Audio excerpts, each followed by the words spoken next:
Part 1.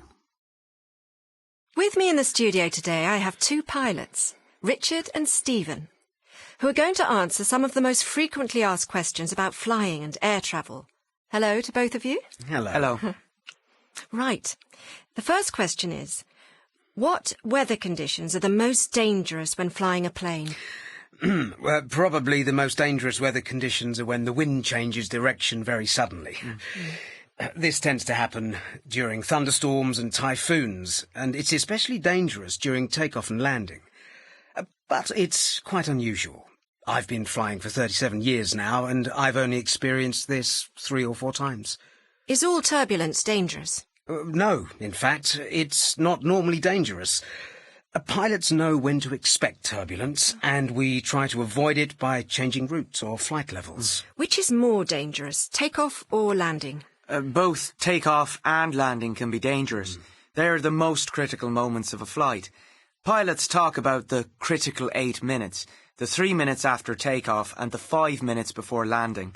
Most accidents happen in this period. I would say takeoff is probably slightly more dangerous than landing.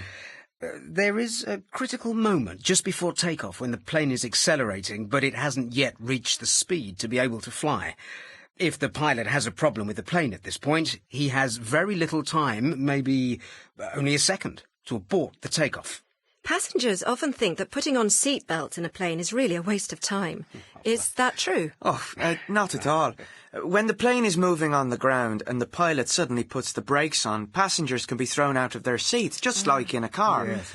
But more importantly, during the flight, if there is sudden and severe turbulence, you could be thrown all over the cabin if you aren't wearing your seatbelt. That's why airlines usually recommend you wear your belt even when the seatbelt light is off. Should we really listen to the safety information? It's definitely worth listening to the information about emergency exits. If there's a fire on a plane, it may be dark and the plane will be full of smoke and fumes. So listening to where the exits are and working out which one is the nearest exit to you might save your life. Most aircrew can even tell you where the emergency exits are in the hotels where they stay.